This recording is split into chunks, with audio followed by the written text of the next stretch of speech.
Right,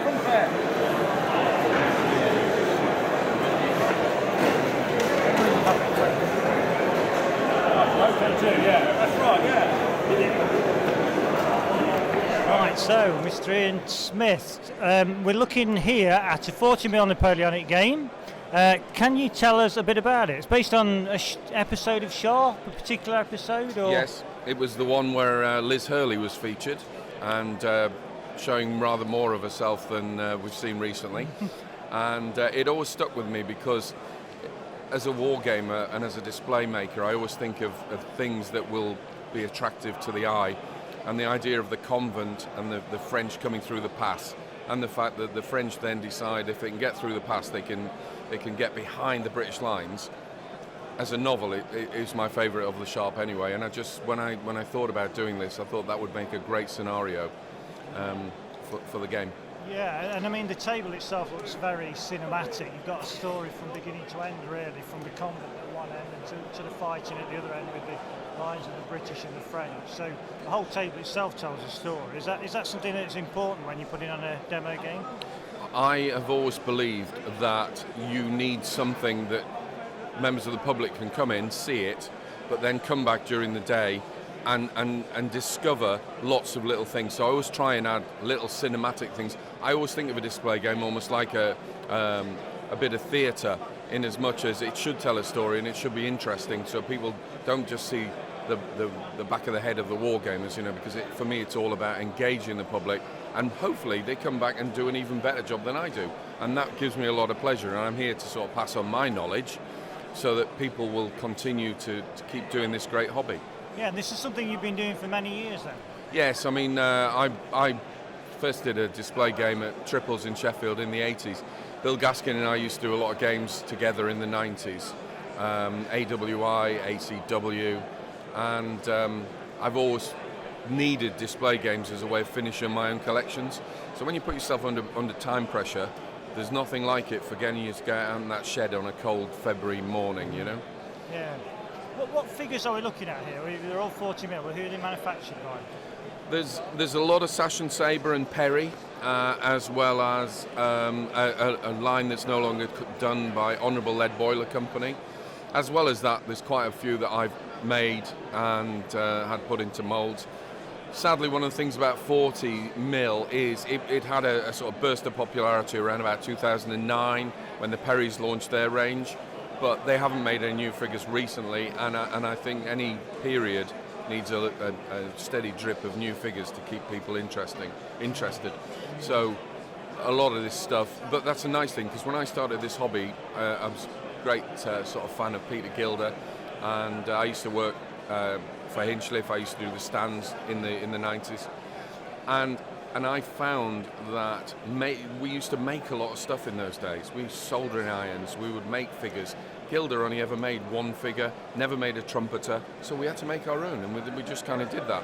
And I think modern wargamers are spoilt in a way in that the Perrys will make every possible figure you can think of. But what it does is it destroys the individuality and the creation element of figure making. And 40mm has kind of returned that to me, because I have had to make a lot of things because they're no longer available. Okay, and what about the terrain on the table and the buildings? Are they scratch built, or is it? They're all scratch built from a couple of guys. Dave, who's well known to everybody at TM Terrain, he made the monastery and the heights and most of the boards. And another friend of mine, Stuart Hitchinson, he goes under Captain Jack. He made a lot of the buildings and I painted some of them. So it's a bit of a joint effort, really. Oh, okay, great. Well, it's a fantastic looking table, and Thank you. As you can see now, as you're looking around at the video while we're doing the talking. So yeah, great looking table. I'm looking forward to seeing your next one, which will be Salute next year. American Civil War. Got a few specials that I've just been planning with Dave, so it should be good. Okay, right, looking forward to that. Cheers, thanks. I'm now with Kevin from the Iron Brigade, and we're looking at a MAHDIST war game. Using his up the NILE rules for one thing. Let's come back to the rules in a minute, but you can start by just telling us a bit about what's going on the table at the minute.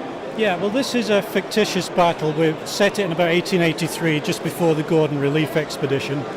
Our usual character, general character, Sir Archibald Pemberton Smythe, has been tasked with concentrating some forces on the Nile.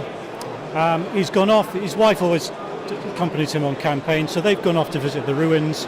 His troops are having manoeuvres on the plain. They're not expecting any trouble, but of course some trouble's turned up in the force of the Mahdi with a whole load of Mahdists. Yeah, okay, right, yeah. And yes, so we can see them in the square in the middle there, so they're waiting to defend against the onslaught of the Mahdists coming at them. And at the far end of the table, we've got a very nice looking terrain piece there, which I heard earlier was built by Gary Chalk, I believe, wasn't Yeah, it? it was. It doesn't belong to me, it belongs to my partner in crime, Peter Nicholson. He got it commissioned about 15 years ago, so it's a really nice piece. It was commissioned for his Indian Mutiny collection, but we think it fits in with this, any colonial period. Yeah, it does, definitely, yeah. And of course then we've got the other fort at the other end of the table. Yeah, again, I think that was an eBay purchase, so I'm not actually sure who made that. Again, it belongs to Peter. Yeah. And moving on to the figures, what sort of manufacturers have we got here? We've got a mixture. That most of the imperialist forces are Peri, with a few old connoisseur Egyptians mixed in. And the Mahdists are a combination of Old Glory and Peris, plastic and metal. Okay. Let's talk a bit about the rules then. So your own rules of the Nile, which is a follow-up to your ACW rules, Bonnie Blue Flag. Is this a typical size game for those kind of rules? No, this is probably on the larger side for us. I mean, we don't. This is on a 12 by 6. The maximum we can get is at Peter's house is an 8 by 6. But it works equally as well with 3 units of Imperials against maybe 5 or 6 units of Mahdists. In the rules, a typical Imperialist unit is made up of 4 bases, and it's up to the individual player how many figures he has on that base. So it's pretty forgiving as regards base sizes and figure numbers. And we were talking earlier about some of the characteristics of the game that you particularly like yourself, and you particularly wanted to get in there. So can you just tell us a bit about that? Yeah. The element about the rules I'm most happy with, or I most like, is the fact that both players are involved in the turn. Because rather than the active player rolling to score hits, as is typical, it's your opponent that rolls to see how his troops react to coming under fire or in melee. We just take it for granted casualties are being inflicted. It's just how you react to that. Yeah, okay, so it's a lot about the stress of the combat as much as removing bodies. It is, yeah. I think too many rules focus on casualties, and real life battles don't necessarily rely on purely killing people. Yeah. It's a whole multitude of things, morale being the most important, I think. Yeah. Okay, well, it's a great looking table, and definitely had advantage checking out the rules as well. And thanks very much for showing it. Okay, thank you. Right, with friend of the magazine, Mark here, let's have a look at your table. So, what have we got going on here today? This is a representation of the Battle of Moy Pass, which was in September 1689 in Ireland. The Williamite army had just come in from Belfast and was trying to push down through Ireland. Moy Pass was one of 2 passes that they could actually travel through. The Duke of Berwick had been charged with defending MOIRY, which is just before this battle and crossing the river. A French general had built redoubts to make 2 redoubts with overlapping fields of fire. And this is representing the Williamite army under the Duke of Stromberg pushing forward. What happened in history is as Stromberg moved forward, the Duke of Berwick actually retreated, and nothing actually happened apart from a couple of minor skirmishes. But it's an interesting and a different perspective rather than the normal Battle of the Boyne and the Battle of Wargames, which is what most people actually portray. Yeah, so in the actual battle, how many people were on each side, on the sides of the armies? The army on the Williamite side was 1,200 infantry, plus another 600 or 700 cavalry and dragoons. On the Jacobite side, there was around 3,000 to 4,000 that were in the area. The actual skirmish that that happened was around 150 infantry and around 80 dragoons. But there were 2 fairly substantial armies that were always within 2 or 3 miles of each other that never actually got to close. Okay, so but in your game they're getting involved? Yes. Yeah. Okay, well, having a look at the toys on the table, who's the figures by? Are these all different manufacturers? Most of them are either front rank or Warfare Miniatures, but there are some Wargames Foundry, there's some North Star 1672 range, but predominantly it is Warfare Miniatures with Foundry. Well, sorry, with front rank. Yeah. And how about the terrain? Is that all? Is there any stuff that you pre-bought? Is it? Most of it, a lot of it is pre-bought. The Star Fortress from Warlord Games. The 2 houses are old resin pieces. It's a very nice looking carriage you've got over there. The carriage is a Old Glory carriage, which is in I think it's in their Musketeer range. Yes, well, thanks for showing us around. So you've yet to get started really, haven't you? We're just about to get started in a moment. So. Okay, right, well, enjoy it. Thank you very much. Cheers. Right, okay, so joined by the Bodkins now, who sound like a poor folk band from the 1960s, but they're not. They're much worse than that. No, sorry, they're much better than that. They're a loose conglomeration of 4 very talented people. Simon, Dave, Matt and Dave.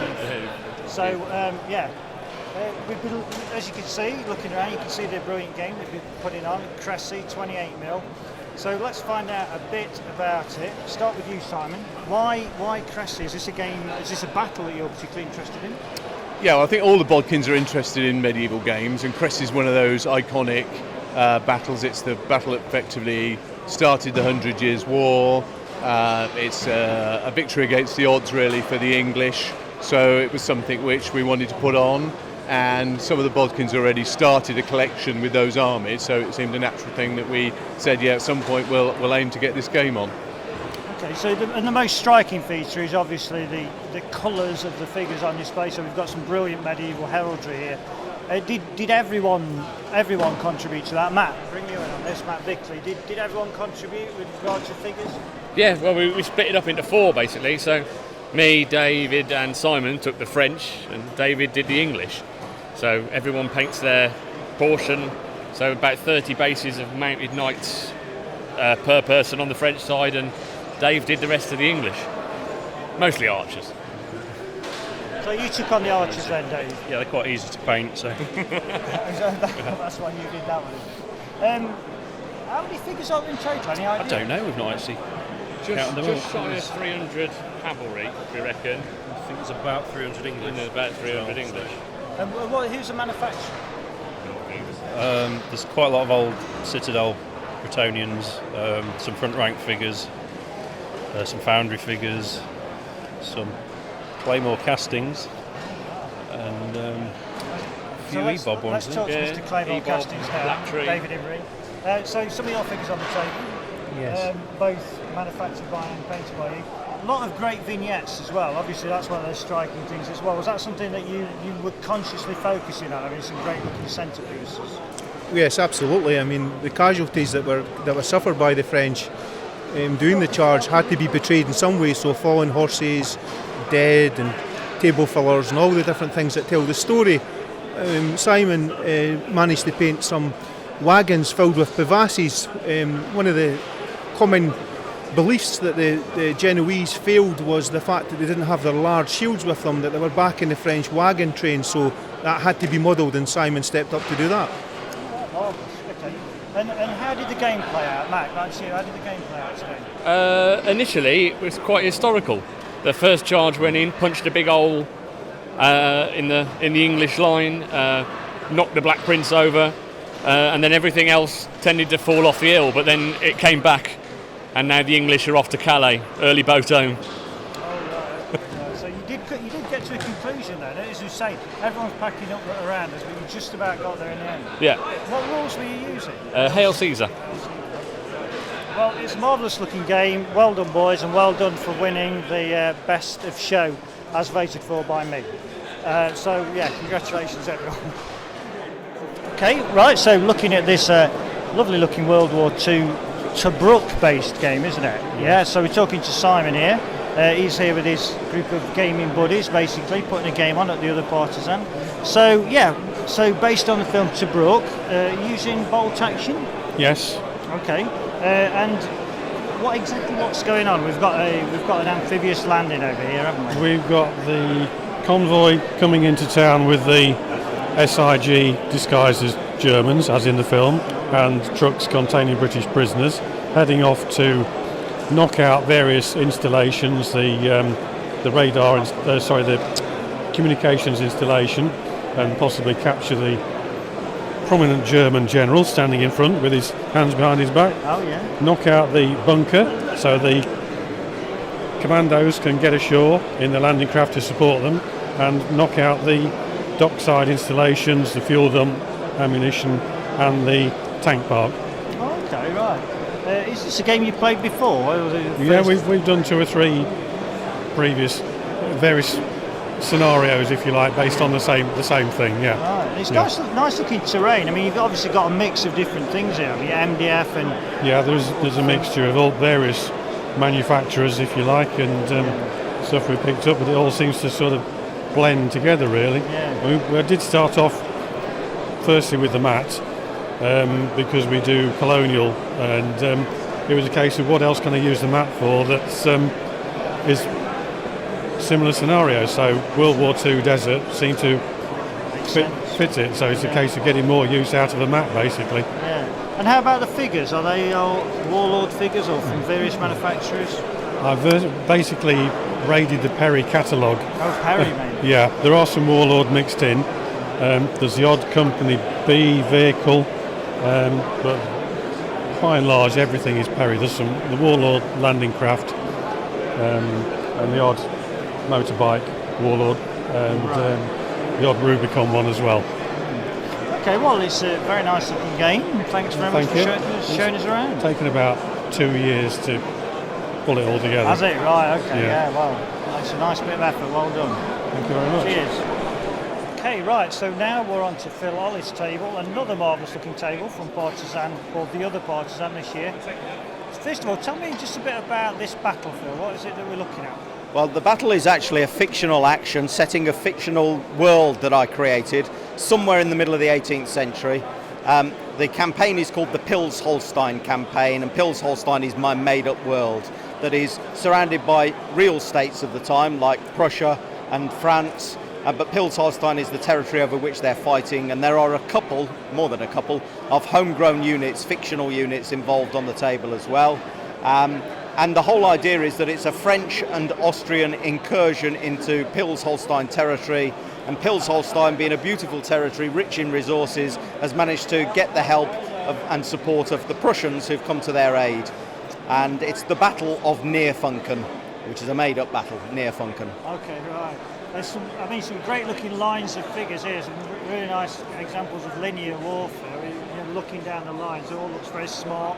Everyone's looking sort of parade ground perfect. So is that something you like to see in your games? Certainly in the 18th century, my idea of this as a spectacle was that I wanted to create lots of infantry that were marching, and that would allow the vignette pieces, the commanders and so on, to stand out. That's where the interest lies. So the wallpaper, if you like, of the scene is marching infantrymen. That's very much the background.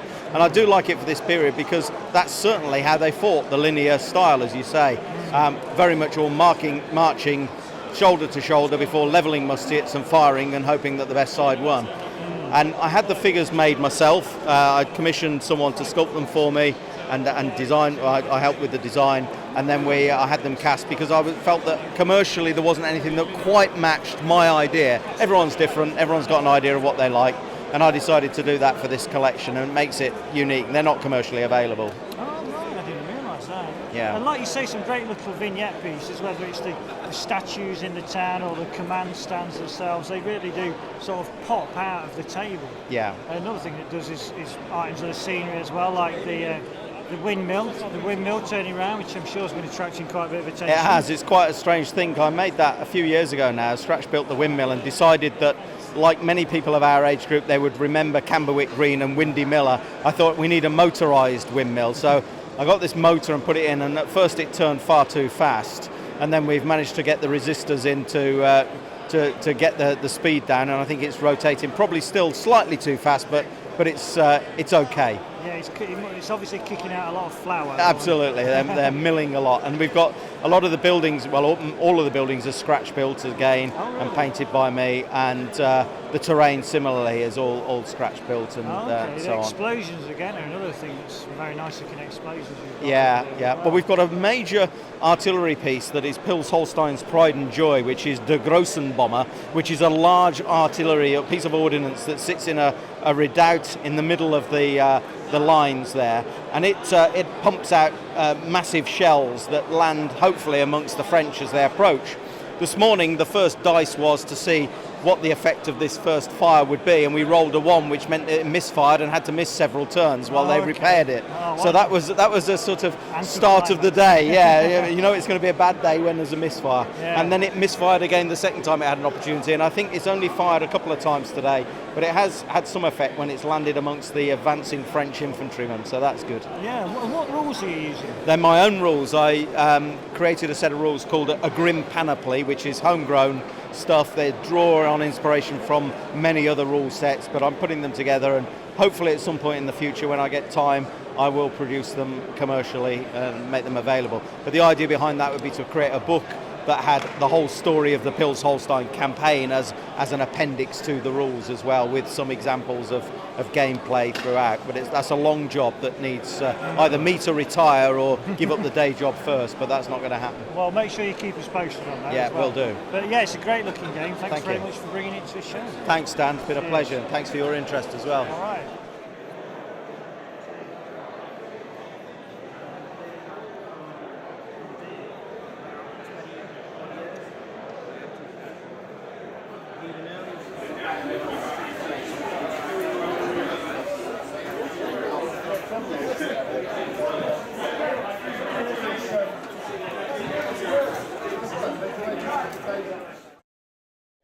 View more videos or find out more about WI Prime by following these links.